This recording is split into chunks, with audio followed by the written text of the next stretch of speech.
sorry. We'll be focusing on with our lesson on data structures. We'll be focusing on tuples. Okay, so tuples and sets. Okay, so for the past 2 days, and 2 days ago we looked at lists. Yesterday we looked at dictionaries. Today we are going to look at tuples and sets. Okay, so before we start, I'm supposed to show you something on complex function, a function called complex, but I'll not show you that. Let me go and show you a more interesting function, which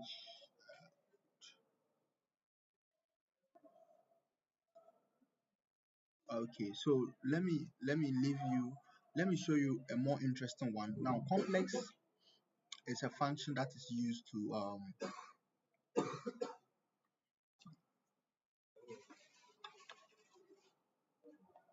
it's a function that is used to write complex numbers. If you remember your first year algebra class, so the real part and there was the imaginary part of a complex number.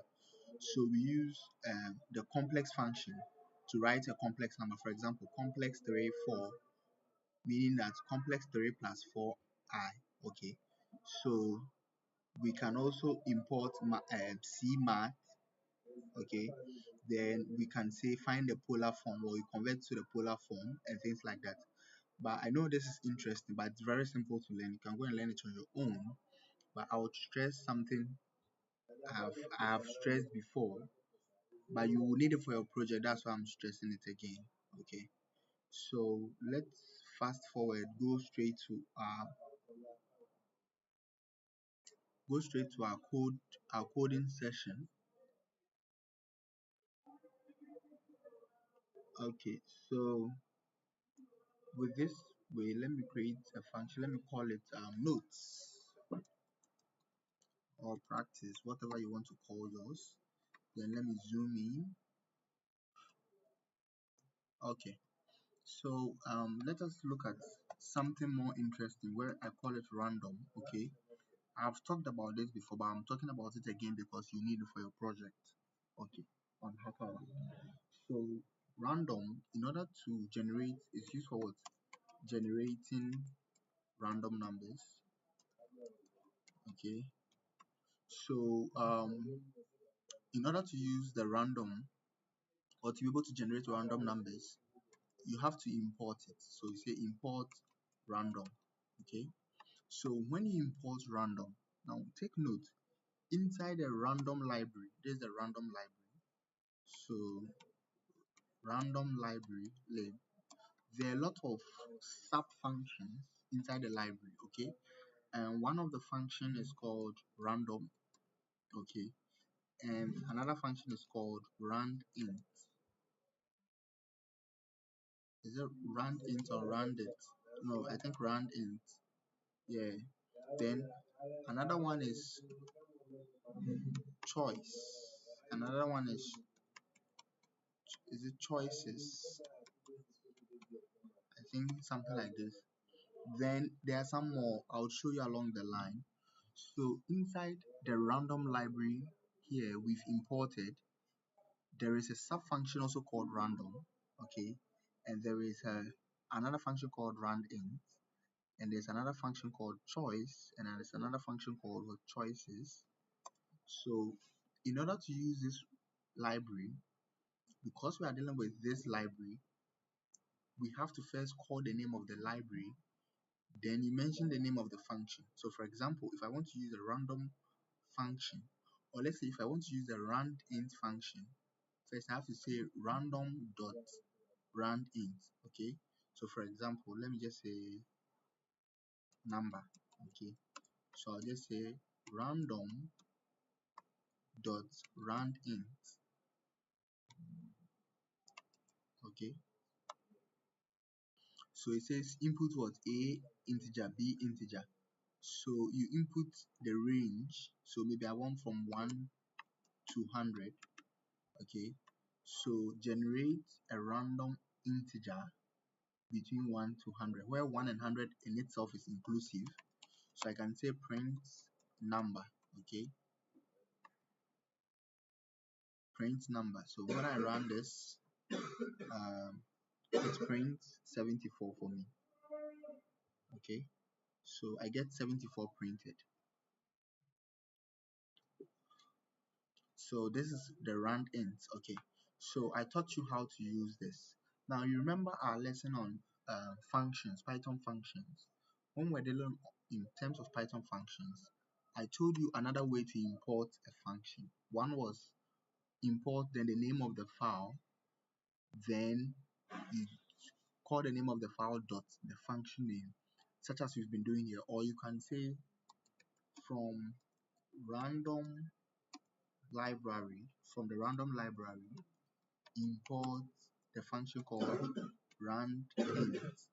Okay, so if, let me comment this one out. Okay, see. So if I'm to use this second method, the first one we just say import random, but the second one we are saying from that random file, okay, import rand int. So in here, if you want to generate a random number, which is number, we would just say rand int. Okay, 1 to 100. So in here, you don't need to say random.randint because we've already specified the random in the beginning and we've added the randint. Okay, and we can, aside randint, there are a lot of random functions. Okay, there are a lot of functions that belong to the random. This one, there are a lot of them. So for example, we have random itself. So we can put a comma and say import random2. So we are importing randint, we are importing random. We can also import choice. Okay, we can also import choices. Okay, we can also import sample. Yes, I've remembered. We can also import sample. Okay, so we can import all of them, or the ones we want, or you can still say asterisk. Asterisk means all. So from the random library, import all the functions in there. Okay, so the first one we've looked at is what? The randint function. Randint. So where here you specify what? A, which is an integer, and b, which is also an integer. Okay, to generate a random number. So this one generates a random integer. Okay, then from here we have, let's look at random itself. So when you call the random function, you don't need to specify the inputs. Okay, so let's say number. So you say random, you don't need to specify the input. It takes no inputs. Okay, because by default it generates random numbers between 0 and 1,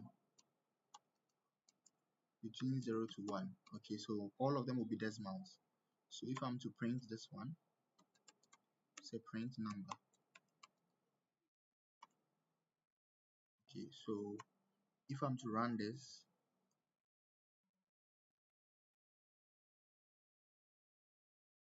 what we get is a very long number. Okay, so the random just generates a very long number. Let me check the attendance level. Please do well to like the videos for me. So, and also put your questions in the comments. So with the random, you can just generate any number between 0 and 1. When I keep on running, we get random numbers, very long ones. It will never hit 0 and it will never hit 1. Okay, you never get 1 point something.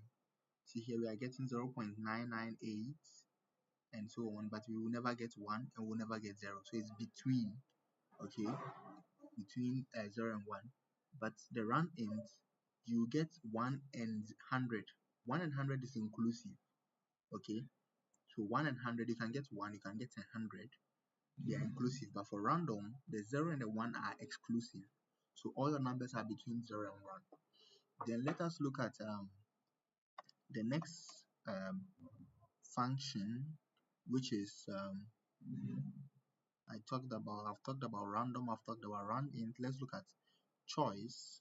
So choice is like you are choosing, okay? So choice, you have to specify a sequence, okay? Then you specify, yes, you have to specify a sequence. Then the computer would choose one of them randomly, okay? One of them randomly. Choose one of them from the sequence randomly, okay? So if we have something like number is equal to choice, so we have to put in a sequence, okay? So you choose a sequence of elements from a non-empty sequence. So a non-empty sequence, so something has to be in the sequence. So let's say 1, 2, 3, 4, 5, 6, 7, 8, 9, and 10. Okay, so this is our sequence. Now when you print number, it will choose one of them for us.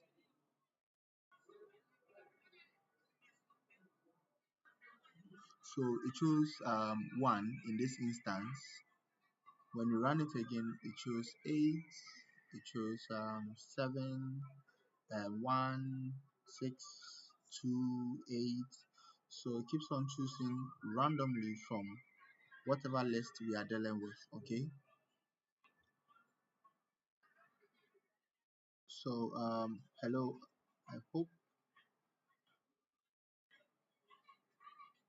you guys are still with me.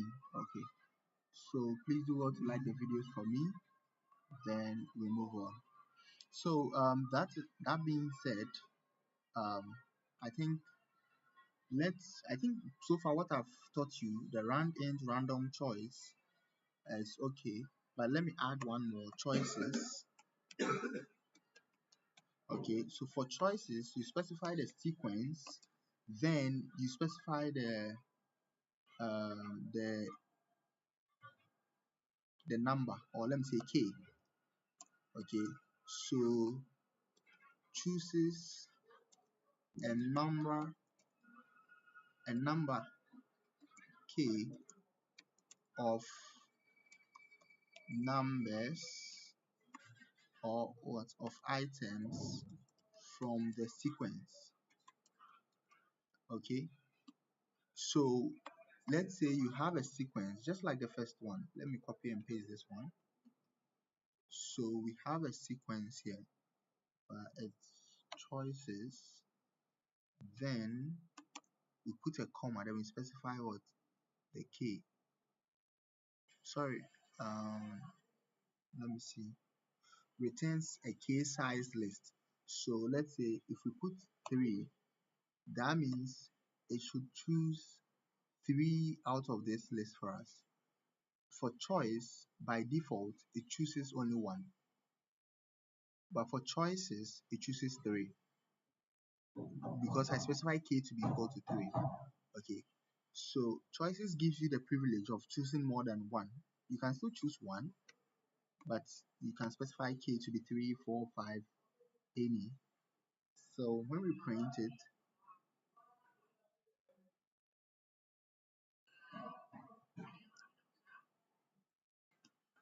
oh sorry, I have to put k is equal to 3, keyword argument. Okay, so it chose randomly 3 numbers from the list. Okay, then it randomly chose another 3 for us. We can change this to 2. Then when we run it, it chose 2. We can change it to 5, and when we run it, it chooses 5 for us. So it can choose one element more than once. Okay, so it doesn't matter the number of times it chooses one particular element. It can choose one particular element more than one.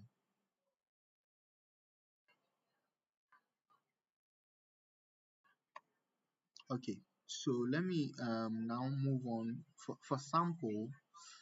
I think I've talked about it. It's in one of our lectures. I don't want to waste much time here. We've already spent past 13 minutes now. So let me move on to the lessons we are supposed to do today. So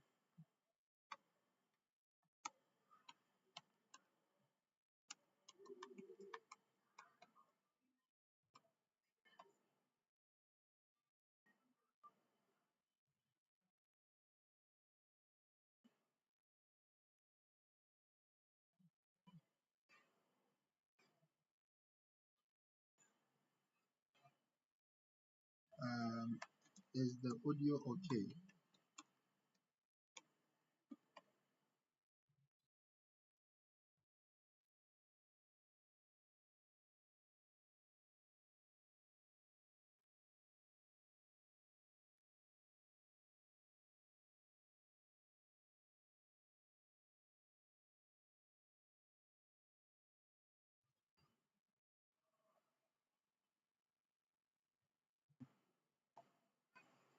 Okay, so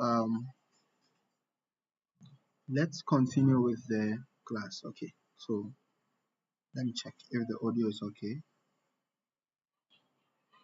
Okay, so from here, let us look at data structures, and we are going to start with tuples. Okay, now when you talk about tuples, you are referring to any sets of data in brackets. Okay, something like this. So you can have A, B, C, and so on and so forth, just in normal brackets. Okay, so from here, so let's create example of a tuple. So let me call it tuple, where we can create an empty tuple like this. Okay, you can say tuple2, where we can create a tuple like this. Okay, then we can say tuple3, where we can create something like let me say is uh, uh what I think there are 5 articles right there.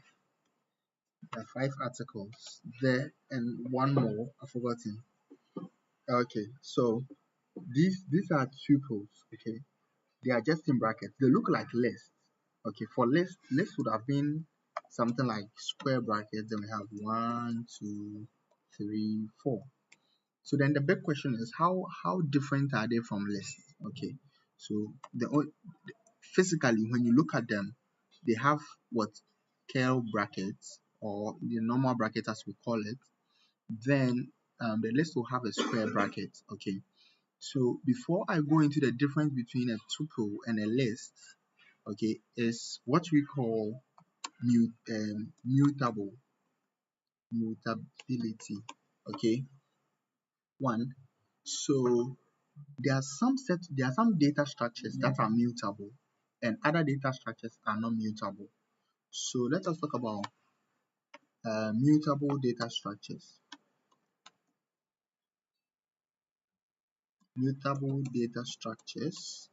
So for mutable data structures, we have lists, we have dictionary, we have sets. So far, per what I've taught you, we are going to learn about sets. Then for immutable data structures, we have tuples. Okay, because mutability means that the data in a data structure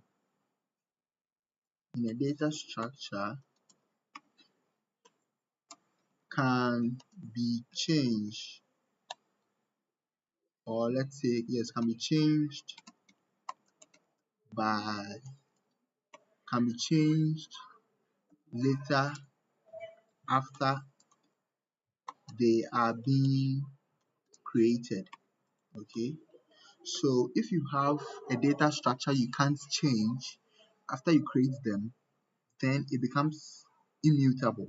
So tuples are data structures you can't change them when you create them. Now let's take a look at list. For example, if you have a list like 1, 2, 3, 4, okay, then you have a tuple, let's say tuple 2. Let me copy and paste this one. Control C, Control V. Okay. Now for a list, you can do lst.append, okay, append 5.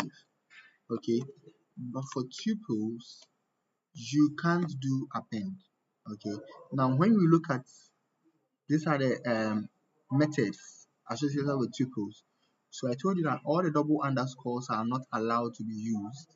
So the only one you can use is count and index. So you can find the number of times an element appears in a tuple, and you can find the position of an element in a tuple, but there's nothing like add. This add you can't use it. There's nothing like add, append, insert. There's nothing like that. So you cannot add, okay? You cannot add, you cannot insert, you cannot do anything to it, okay? You can't, and you can't merge two tuples. Tuple 2 plus tuple 3. There is nothing you can do about tuples once you create it, but you can come and change it here though. This inside your code here. I can put the 5 here. But once it has been created here, I can't change it later in my code. Okay. But for list, once that's been created, later on in the code, I can append, I can insert, I can remove, I can clear, I can do anything to the list. So it is mutable. So lists are mutable. For dictionaries are also mutable because you can add key value pairs or remove or update. We did update yesterday. So it's quite it's changeable. Lists are changeable. You look at sets later, you can realize that you can remove elements from a set, you can add elements to a set. But for tuples, once you create them, you can't massage the data. Okay, so if you want to add something to a tuple, you have to convert to a list. Then maybe you can now do append or something. But as it stands now as a tuple, you can't do anything to it. So let us look at since we've explained mutability and mutable data structures and immutable data structures, let us look at methods associated with lists. Methods of tuple, of tuple. So one, now when we take the tuple 2, we can do count, okay? So we can count 1 inside the tuple, okay? So the methods of tuple, we have count and index. Okay, we have only two tuples, only two methods associated with tuple, count and index. Okay, then we can say true dot index. Okay, so index maybe what's the position of 3. Okay, so we can actually do these things. Let me print. Okay, let me print them out. Then let me add some more ones.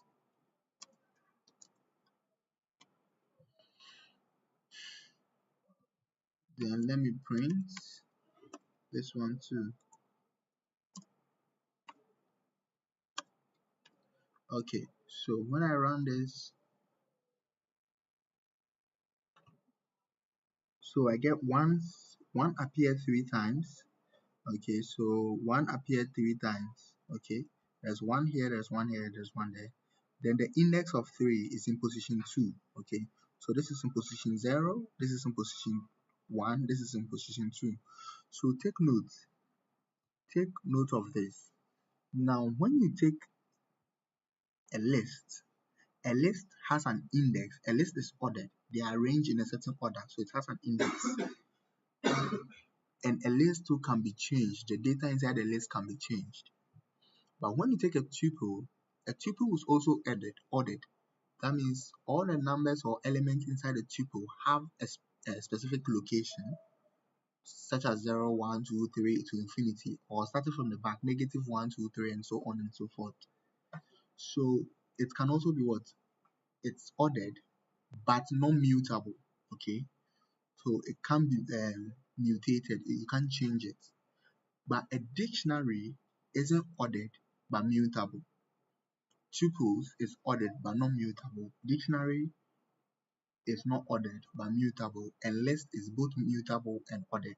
Okay, so take note of these terminologies, because it will help you a lot, because sometimes you may try to add something to your data and you only get to realize that all along you were working with tuples, and therefore adding to that data is not possible.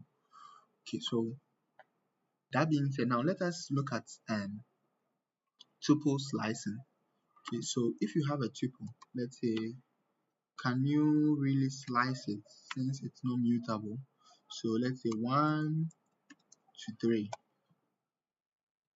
So we want to print out the tuple's position from 1 to 3. So let's see. Okay, so when you slice out a tuple, you get a tuple back. Okay, so this one we've gotten here cannot be mutated. Okay, so you can slice a tuple just like how we used to do the slicing. You can reverse it, negative semicolon semicolon negative 1. We can reverse the tuple. Okay, but you can't say tuple dot sort in order or something. Okay, you can't really do something to it like that. So these are some of the things you can do to tuple. So I think our lesson on tuples would come to an end for now, because tuples are quite simple to deal with, but sometimes they prove challenging. So let us look at sets. Okay, sets. So sets is any should I use any data in curl brackets like 1, 2, 3, 4. Okay, so this one is not a dictionary. A dictionary, so a set looks like a dictionary, but it's quite different. So let me call it maybe let me say A. Okay, so I have a set here, and I have a set of fruits. So let me say apple, then I have orange, then I have pineapple. Okay, so this is a set. Okay, which is different from a dictionary, which has a dictionary has curl brackets, but it's different. A dictionary have key is to value. Okay, let me just remove the quotes so it doesn't look like they are strings. Okay, key is to value pairs. So you can have key 1 to what? Value 1. Then you have key 2 to value 2. Okay, then you have key 3 to value 3. Okay, so you can have it on and on and on and on. So that is dictionary, but for sets, they have curl brackets. Okay, and secondly about sets, they do not repeat. They do not repeat. You can't have a set that repeats an element. Have you seen some before in a normal set where you have a set where some elements are repeating? No, we don't have sets like that. So you can write apple again. This one, if uh, even though it's not showing an error, okay, you have apple, orange, pineapple, apple. Now if I'm to print A, only one of the apples will show. Okay, so you realize that the other apple has been removed, so you can't repeat elements inside a set. Okay, you can't repeat elements even if you do, it will be removed. So a set removes duplication, and I think I use this on your data when I was processing your data to see those who have have submitted projects and should be allowed in the program, and those who haven't, I had to use sets because some people had submitted their project more than once. So you can take project 6 and somebody will submit it like 3 times, 4 times, or 5 times. So once I was done compiling all the emails, I just converted it to a set and it removed all the duplicated emails, and I got the email addresses of only those who have made submissions. So in that sense, I don't need to be looping through a whole list and say if you count that particular item and it is more than one, then you do remove. No, I didn't have to do that. I just have to convert to a set, then everything gets removed. Okay. So now that we know sets, let us look at is the question is it ordered? So can we do something like this? Print 1 to 3. So I think the set is not ordered. I'm going to get an error. I'm expecting an error. Yes. So set is not what? Subscriptable. Type error. Because it's not ordered. The apple, the oranges you see, it's a set but not ordered. Okay. Like you have different colors of fruits in a basket. It's not in order. Apple, orange, pineapple, whatever it is. Which one comes first or second? So just like dictionaries are ordered. Sorry, dictionaries are not ordered. Okay, and also what sets too are not what ordered. Dictionaries have key value pairs. Sets only have what values. Okay, sets do not accept duplication. Yes, and I didn't mention this earlier. Dictionaries do not accept duplication. Now you can duplicate a value, but you can't duplicate a key. Let's say, for example, you can't make a dictionary like this. Let's say D, then you have a dictionary where you have, let's say, Ama is to 20. You can have Kofi is to 20. So you can duplicate a value, but you can't have Ama again is to, let's say, 78. Now this is going to cause a problem. Let's try and print it out and see. Print D. So let me take this one off. Okay. So when I run this, it removes one of them. Okay, so I think this was the last one added. So the last one added will take over from the previous one. So you can't have the same key with different values. Even you can't have the same key with the same value, one will be removed. The whole thing is that you can't use the same key, okay, twice in a dictionary. Just as if you use the same apple in a list, one will be removed. So that this one also applies to dictionaries. Okay. So far I've taught you this. This is the fourth data structure I'm teaching you. Lists, dictionaries, tuples, and sets. Most of the online classes will not teach you sets. Okay, most of them. But I'm adding set because it's very important and it's quite easy to work with. Okay, so take note of the dictionary. Okay, so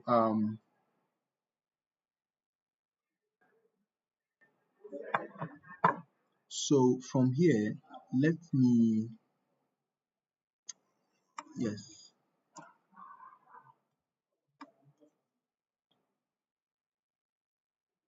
So apple, orange, pineapple, apple again. Okay. So let us look at dir. Let us print the methods of a tuple, no, a set. Now the methods of a set are quite a lot, but I'm going to only tackle a few of them. Okay. So we have, starting from here, where is it? Yes, add. So for a set, we have add. You can add to a set. You can clear. You already know how to use clear. Set the data on set dot clear bracket close bracket open. It will delete everything from it. Copy will create a copy of it. Now difference. You see, just like in mathematics. Let me show you. I think tuples, index counts, data structure, and sets. Oh, okay. Okay, so just like in mathematics, let me just, I want to draw. I don't know where to draw. Okay, so let me create a new file word.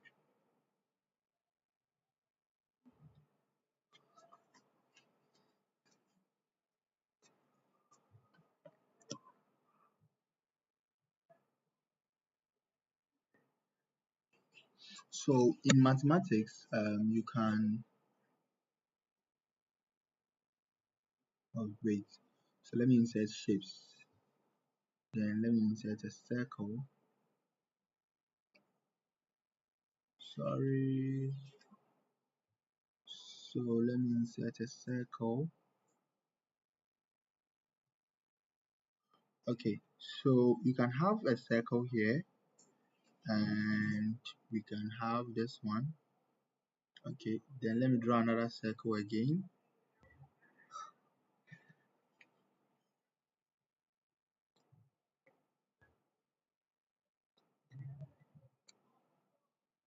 Okay, so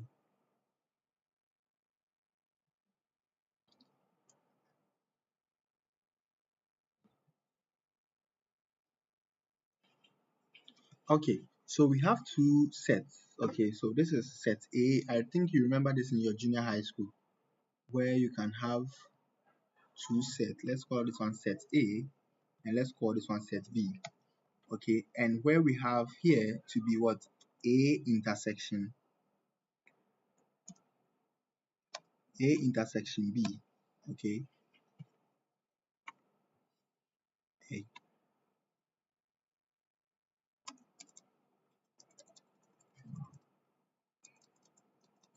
Okay, so we have A intersection B, and we have set B. Okay, then we can have what? All of them together will be what? Union. Let me put a rectangle. I think you remember this question. Two set problem. Yes, one of the junior high school popular questions. Nobody really likes it that much. Feel, no feel. So then here we have A union B. Okay, so A union B, then whatever it is, then this set here is set U. Okay, so A union B, A intersection. So the intersection is so the difference can be like, if you are talking about the difference, then you mean A only. So here will be like A only. Okay, then here will be like B only. Okay, then here will be both of them together. Okay, then so let me use this as an example, then so that I can explain sets more. So let's, if we take a set where the set A alone, let me come down here. So let's say the set A is let's say 1, 2, 3, 4. Okay, then the set B is let's say 3, 4, 5, 6. Okay, so this is the set A and B. Then, so if you want to find A intersection B, then that's the two common elements in there, which would be what? 3 and 4. So we get 3, 4.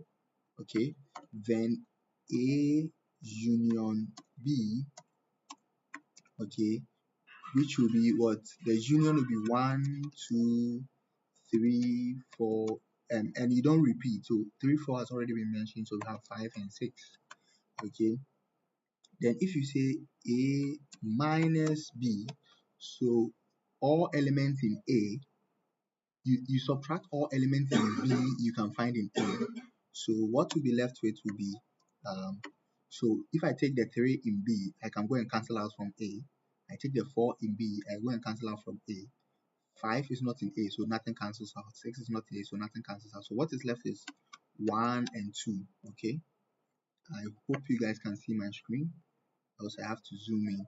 So what is left with is 1 and 2. So if you subtract all the elements of B that can be found in A from A, then what is left is what? 1 and 2.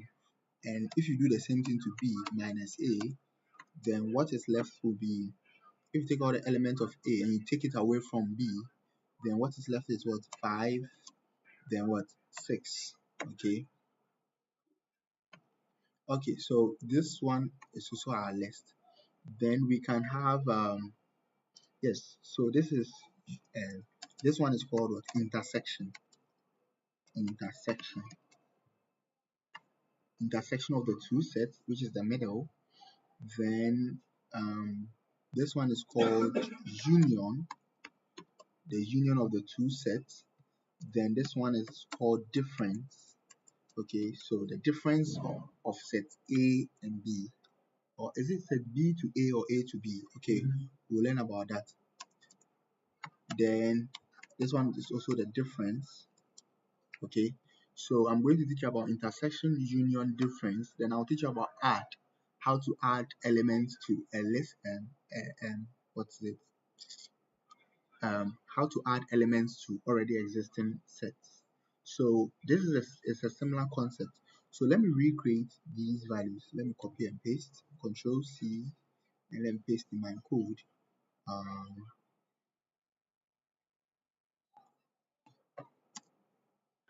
So Control V. So we have these two sets. Now the tuple, the methods I'm going to use. Methods I'm going to teach you are, one of them is what? Intersection. The other one is union. Okay. I'm not going to teach you clear. I'm not going to teach you copy. I'll also talk about add. Add is very simple. Then we talk about difference. Yes. So let me print it out and see if there are some interesting ones I'm missing. So we have pop. You know how to use pop. Okay, then we have S superset. Okay, I'll talk about that. Then intersection update. Okay, discard. I've not used discard before. So we have difference. So we have add here. We'll talk about add. We'll talk about difference. Difference update. Okay, we'll discard. I'll not touch on that. Intersection, I'll touch on that. Intersection update. So I'll touch on this one. Is disjoint. Is subset. Is superset. Okay, so I hope you know the subset and the superset from here. So from here, you realize that A and B, they are all subsets of the set what? U. Okay, so this set U, A and B are what? Subset of it. Now, if we have a situation whereby, there is no intersection between A and B, let me call it B only. So if you have a situation whereby there's no intersection between A and B, then we can say that A and B is what?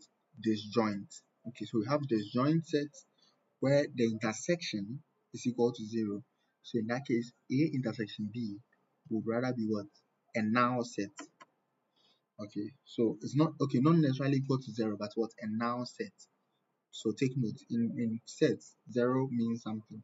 So to be a null set, or we have some symbol we put there, a 0 crossed. Okay, so that's disjoint set. But let us reverse everything and okay.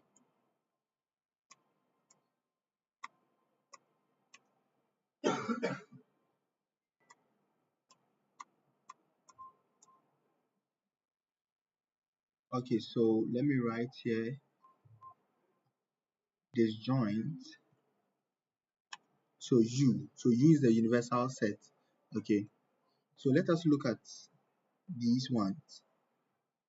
So we'll talk about difference, we'll talk about um is disjoint. Okay, then we'll talk about is subset. is subset. Then we'll talk about is the joint is subset is superset is superset. I think if you know your math right, these things are just simple. Then pop, we know how to do pop. You know how to do remove. Then symmetric difference. Then symmetric difference update. Then union. Yes, we're going to talk about union. Then we are going to talk about update. Okay. So we'll talk about update.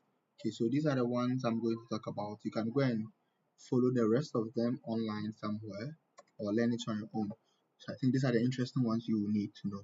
So we have a set A, B, C. Let me add a C where the C is kind of let's say 10, 11. Okay, so it has no elements in there. Then we have the universal set U, which contains what? 1, 2, 3, 4, 5, 6, 7, 8, 9, 10, 11. And let's say 12. So this one contains all their numbers, including some of them that are not their numbers. So in this case, we have after 6, we have 7, 7, 8, 7, 8, 9, and 12 as part of the universal set. So they'll be around here. 7, 8, 9, and 12. Then here we have what? 1 and 2. Then in the intersection we have 3, 4. Then under B only we have what? 5, 6. Then we have 7, 8, 9. Then we have set C. Okay, so let me insert one more set. Let me insert one more set. Let me just put it here. And no field. Okay, so this is set C, and set C seems to have so with set C that's 10, 11. Okay, so we have 10 and 11 for set C. Then so we have 1, 2, 3, 4, 5, 6, 7, 8, 9, 10, 11, 12. Okay, so we are going to use these numbers to describe our set here. So now let us take the first method of intersection. So you can say A. Okay, so to use this one, it's simple. Let me define a variable answer. Okay, so to call this one first, you have to call the set is not like before as we've been doing it. So you can say A dot intersection then B. So you are saying you are finding A intersection B. So A dot intersection B. Or we could have done it B dot intersection A. Okay, that's still going to give us the same thing. Okay, so A dot intersection B is the same as what B dot intersection A. So let us print out our answer and we realize this. So when I run this code,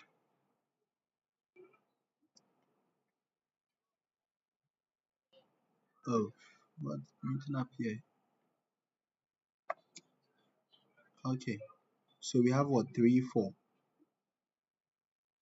Let me run it again. So 3 and 4 is the intersection. So and from our diagram, 3 and 4 is the what? Intersection. So A or set dot intersection set. Okay. So that's how you write for intersection. Let me put for the intersection we say set A dot intersection set B. Okay. So that's how we write it. Now you can do multiple intersections, or you can do something like this. So set B dot intersection set A dot intersection set C. But you know, obviously set C has no intersection with any of them. So we are going to get the same answer. Okay. Oh, we got an empty answer. Okay, yes, it makes sense. If you realize from our diagram, if you say set B intersection set A is 3 and 4, then 3 and 4 intersection 10 and 11 is empty. There is no intersection between the three of them. If there was an intersection, then this one becomes one of the senior high school most interesting topics. What is it? Three set problems. Yes, it's really stress students. Call math. So the set is empty. So this is a null set. Okay. So here we can say is disjoint. Okay, disjoint. So we are finding out if it is disjoint. We are going to get true. Or let me answer dot is disjoint set. So we are asking the computer, is this a disjoint set? Okay. And when we run it, we are going to get true. Okay. Oh, it takes exactly one argument. So is disjoint, I have to specify the two of them. So this set answer and another one. So for example, you can say A dot is disjoint of B. Yes, sorry. For sets, you have to specify one set in the beginning dot the name of the method into bracket another set. Okay. So A dot is disjoint B. So A and B, are they disjoint? It is false. Okay. A and B are not disjoint. So from here, A and B are not disjoint. They have an intersection. But B and C are disjoint. A and C are disjoint. So let us look at A and C. Okay. So when you run this, it says true.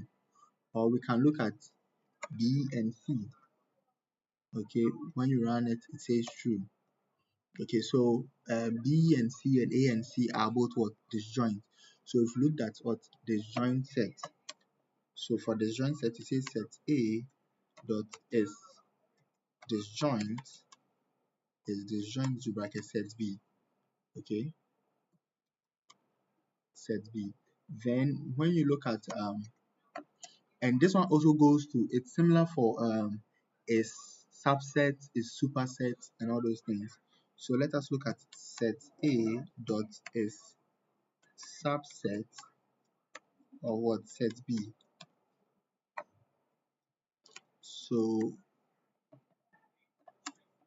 we can say that let's say print um, let's say B dot, or let me say C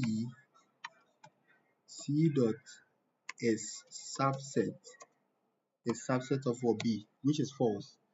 When you look here, C is not a subset of B. If C was in here, then it's a subset. But since it's outside of B, it is not a subset. Okay, so let us run this. We get a false. So that's a false. But then C is a subset of U. Okay, the universal set. Okay, so we can get that, and that's true. So I think this is simple mathematics you should be able to understand. Okay, so a subset, we can apply this one to superset. Control C, Control V. Superset simply means that it's bigger than it. Superset of B. So let us talk about this. But you have to take note of the other. C is not the superset of U. U is rather the superset. So if I run this, I'm going to get false. Okay. The second one is saying, okay, let me comment this one out. So you realize that C is not the superset of U. Okay, so by running this, we get a false. Okay, from here. But rather, U is a superset of C. So in this case, the order matters. Okay, U is superset C. Okay, and it is true. So in this case, the order matters. So you have to take note of that when you need it for something. So we've done intersection, we've done is disjoint, is subset, is superset, and subset to the order matters. Okay, so C is a subset of B and B is a subset of C. Other matters. Then let us look at add, or let's look at difference. Before difference, let's look at union. Okay, so when you say union, means you are putting them together. So set A dot union, okay, set B. Okay, so we can say print set A, which is A dot union B. Okay, union B. So when you run this, you get 1, 2, 3, 4, 5, 6. So it has unionized it. And remember, it doesn't repeat elements. As you know, in sets, it doesn't repeat elements. Okay, now the union, you can repeat it multiple times. You can do dot union again, dot union C. Okay, so A union B union C. I think you've seen this in math before. You usually see it like this: A union B union C. Okay, so set A union B union C. You can also have it as intersection, A intersection B and intersection C. So you can do it for intersections and union multiple times. So let us look at the union here. So we get 1, 2, 3, 4, 5, 6. Then the C part is added, 10 and 11. Okay, so that is union. Then let us look at difference. So we have set A dot difference set B. Okay, so from here we can say that but we know that when you unionize all the three, okay, so let me make a trick here. Okay, so I'm going to say maybe all subsets. Okay, so the all subsets, I'm going to say take set A dot union with set B dot union with set C.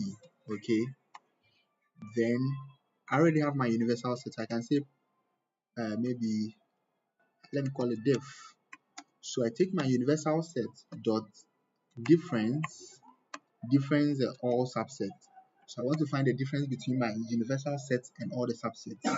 So in this case, I'm saying that if I take these circles and I take plus this circle and I subtract it from the universal set, what is left? 7, 8, 9, and 12 is what is left. Okay, so I've unionized all the subsets. Then I'm going to find a difference between the subsets and the universal set. Okay, so let us run this. So when we run this, we get what? Oh, sorry, I didn't print it out. Undo.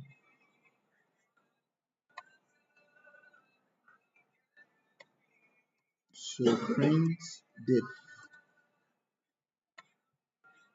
Okay, so when I run this, so we get 8, 9, 12, 7. Remember, it's not in order. Okay, you can't really order them. You can't say sort. You can't do that. It's a set. So you see 8, 9, 12, and 7. So if you're expecting 7, 8, 9, 12, it's not ordered. It can appear anyhow unexpectedly. But remember, when you say all subsets minus the union, you are going to get an empty set, because the computer is going to take the subsets and look at the union, and every element in the union come and take it away from the subset. What you get will be an empty set. Okay, so when I run this, we get an empty set, because from here, if I'm to take the union, oh, we didn't have the union set here. So let me just put it here. So the union, we have 1, 2, 3, 4, 5, 6, 7, 8, 9, 10, 11, 12. Okay, so when we take the union, so if we say all subsets, now all the subsets, okay, let me just print it here so that we can see. So I'm going to print union, then I'm going to print all subsets, then I'm going to print the difference. Okay, then I'm going to say separate them by an enter key. Okay, so when I run this, this is the union. Okay, and I'm saying that the difference is the subset minus the union. So the computer is going to take the subset. Okay, and now when you take every element from the union, you come and cancel it out from the subset. So this one goes away, this one goes away. In fact, all from here will delete all this one away. Then 10 and 11 here will also delete this one away, leaving you with an empty set. Okay, but when we swap it around, say we swap it like the union difference all subset, then we get what we had before. So when we take this one and we subtract it from the union, what is remaining is what? 7, 7, 8, 9, and what? And 12. 7, 8, 9, and 12. Okay, so that is what's remaining. So I think I've fairly treated sets. Is there anything remaining? Add. Oh, add is simple to do. So difference, disjoint, union, add is simple to do. So let me just do some add, then we go. Okay, so for add, we say that, let's say for set A dot add, you add a new element to it. So you specify your element. So let's say add 15. Okay, so when I print set A now, print A, now A would be having what? 15 added to it. Okay, so 15 appears in set A. Okay, now another way to do your difference, so instead of saying difference, I could have just put a subtraction sign. Okay, I could have just put a subtraction sign, and it's going to work the same way I did it before. Okay, so control, okay, see, so when I just put a subtraction sign, it's going to work the same way I did it before. So it still gave me the same answer. So u minus all subsets. So instead of saying dot difference blah blah blah, you can just say minus. Okay, let me add it and see. Let me add. When you add it, okay, unsupported operand addition, set to set. So we can't add, but we can do subtraction. Let me multiply it and see, but I don't think it will work. Multiplication wouldn't work. Unsupported division, unsupported. Yes. So only subtraction works. And subtraction is the same as what? Difference, as we did before. Okay, so I think I've talked about enough methods in sets which you can employ in your coding skills. So let me go straight forward and solve this problem.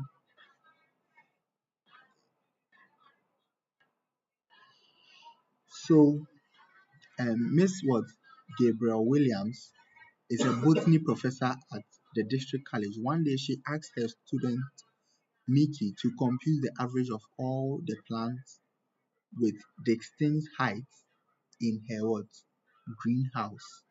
The formula you use. So sum of distinct heights, total number of distinct heights. So you can have a data where certain heights may repeat. Okay, so 161, 182, 161, 154, 176, 170, 167, 171, 170, 174.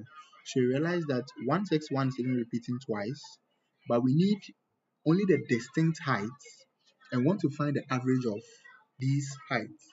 Okay, so leave your answer in 3 decimal place. So first, let me solve this problem here. So first, maybe to explore my skills in programming, I'll just create a function called maybe average, avg. Okay, so the function will take in the data, then take in the count. Okay, or the function will just take in the data, then it will return the sum of the data, okay, divided by the length of the data. Okay, but then we'll round it using a round function to what? 3 decimal places. Okay, We round it using the round function to 3 decimal places. Okay, so this function will calculate the data for us. So first, let us accept the inputs. So let me just say, let me accept the inputs. Let me say raw data. Okay, so raw data is what? Inputs from the computer. Enter heights. Okay, so when the person enters the height, we say dot split. Okay, and when we do a dot split, it will divide them, because if you take a look, here, they are put by spaces. Okay, so it's going to divide them according to the spaces and convert them to an integer. So it divides it into spaces. Then we use the map. Okay, so to use the map, let me show you an example. So map is just map into bracket. Then you mention a name of a function, comma, then you put in a sequence. So the map will take each element in the sequence and apply the function to it. Okay, so here I have a list. After splitting a string, you get a list. Okay, so here it will be a list. So if you put it here, you realize that you have a list of strings. But I want to convert each string inside the list into an integer. So I'll use the map. So I'll say map, convert each of them to an integer, given this data here. Let me close it. So given this list here, convert each of them using the integer function and get me a map. So once it generates a map, now some of the data can be repeating. Okay, so now let me say maybe clean data. Okay, so I'm cleaning the data. Clean data is when I remove the duplication. So to remove the duplication, I just say set. Then I put in what?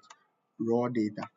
So when I put in the raw data into the set, it removes duplication. Then what I have to do is print. Now use the avg function I created, and I put in what? Clean data, and it calculates the average of the heights and the length of that and print it out for me. So let me go here, then copy this, Control C, and when I run it, Control V, and I get 169.375. So 169.375. Okay, so yes, so this is simple. Then now let us look at the second example. So Mr. Anand has an unordered list of randomly arranged room entries. The list consists of the room numbers of all of the tourists.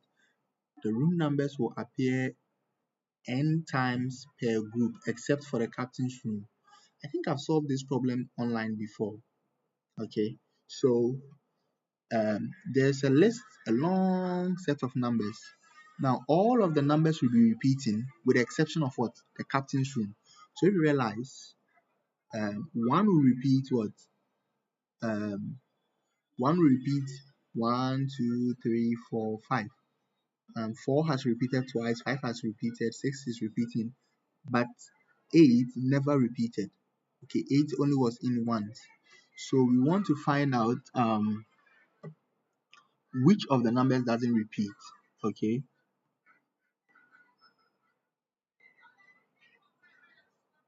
which of the numbers doesn't repeat in this list?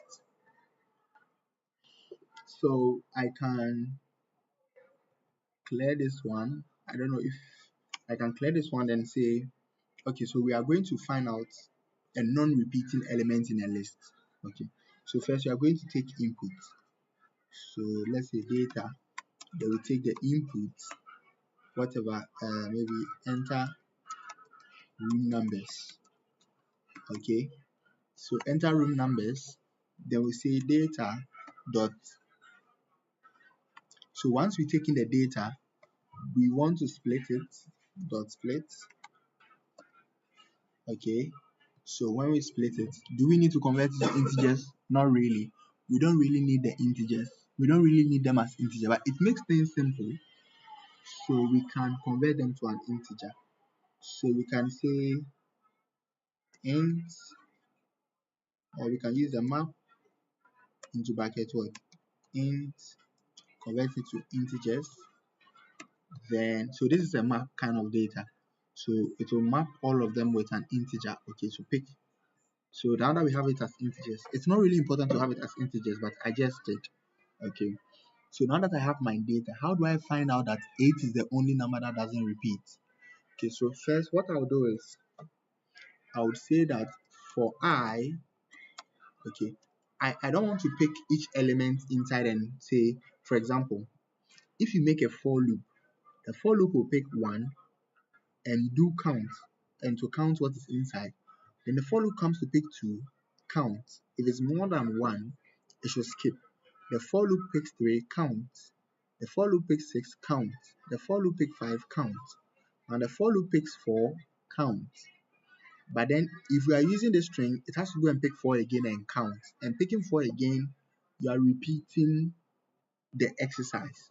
So what I'm going to do is that since I know this is repeating, I'll just convert them into a set, and it's going to give me all the unique characters. Then I count those ones. Okay, so I'll say for I in data, okay, then I convert this into a set, but I don't want to lose the previous data. Okay, so this is just a set, but it doesn't change the previous data. So all what I will do is data dot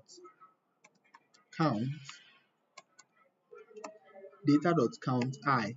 Okay, so we can say if data.count I is greater than 1, continue, else print I. Okay, so I think I'm done. So if you know what you have to do, your codes are always simple. Okay, so when I play this, it will ask me for the data. Let me go and copy this, Control C, then you paste here. Okay, so I press enter. Says count I. Map object has no attribute called what? Count. Oh, sorry. So I forgot the method count is not applied to map. So I can just put it in what? A list. Just put all of them back into a list. Okay. So when I run this time,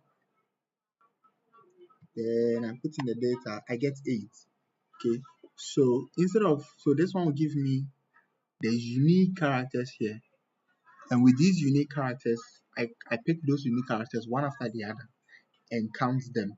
Okay, so this one reduces the number of times I'm running through the loop. Okay, if I did this, if I remove the set, you still get it correct. Okay, you still get it correct, but your code will take much time as compared to the first one. Okay, so with the first one, or let me call something unique. So unique is saying set into bracket data. Okay, so let me print unique. Okay, let me print out unique, then let me put unique here. I just want you to see what is going on in the background. Okay, so I pick the data, I convert it to what? A unique set. Okay, then I run a for loop over the unique set and count it inside the original. So then I run this, I put this one here. So it tells me that the unique characters are what? 1, 2, 3, 4, 5, 6, 8. Okay, so I'm going to run the loop what? 7 times, because 1, 2, 3, 4, 5, 6, and 7. So I'm going to run the loop 7 times. But if I use data here, I'm going to run the loop almost a certain number of times before I hit 8, because I said if you hit 8, print I, and even you run it forever, because after you print I, it doesn't stop there. It doesn't say break. Okay, it doesn't say break. Maybe we can put break, because we know that it will occur once. It's only one number that will appear once. And once we find the number, we don't need to continue again.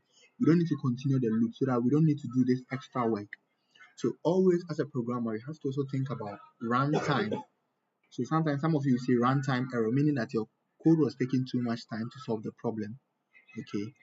Then sometimes too, or sometimes when you are dividing by 0, So that's also a runtime error sometimes. So in here, we only run the loop 7 times and we got our answer. But 7 times would have been 1, 2, 3, 4, 5, 6, 7. Okay. By then, the person is still searching. The person has to run some extra one. And if you don't put a break, then you have to run what? Extra loops. Okay. So that becomes the problem. So in this case, I've successfully solved the two projects and I think everything is fine. But now I'll move on to solve the project I gave you yesterday on rock, paper, scissors. No, okay, I think the deadline is not up. The deadline is not up. I think the deadline will be midnight. So tomorrow I'll solve the project on rock, paper, scissors. And I'll show you how I wrote my code in 5 lines. Just 5 lines. Okay. So if you don't have any question, then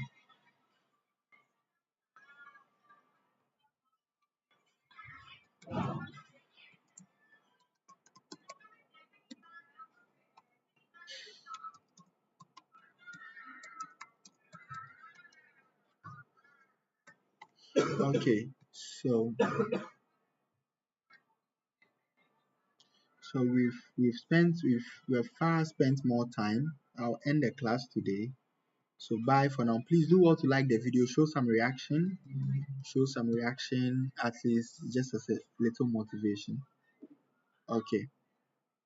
So like the video, show some reaction, put your questions in there. Let me answer them before I leave. Okay, let me answer them before I leave.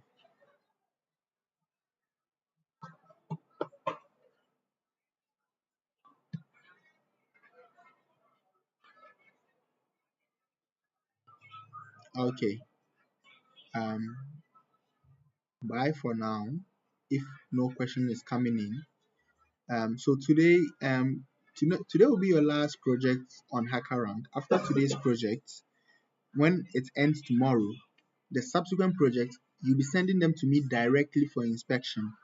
So we've passed the stage of automated answers. So here I get to see your code. Even your previous codes, I can see them. I see them always. Some of you, I check your codes. I think I always go to statistics, then submissions. So I see your codes from here. I think this is Farida. This is Farida's submission so far. I think she got some wrongs and some corrects. I can view the codes you guys send. So sometimes I go through you guys your code. Um, Sometimes I do go through your code. Okay. So don't think I'm just not watching what you are doing. I'm really watching what you are doing. But after today's project, which ends tomorrow, we are not going to use HackerRank anymore. We are going to go into higher things to do, which HackerRank may not. I don't think it has the platform to handle those things. Oh, the code is not. It's still loading. So you let me not make the video too lengthy. So let's end it here. Okay. Let me not make it too lengthy. Let me end it here. Bye. Please do all to like the videos for me.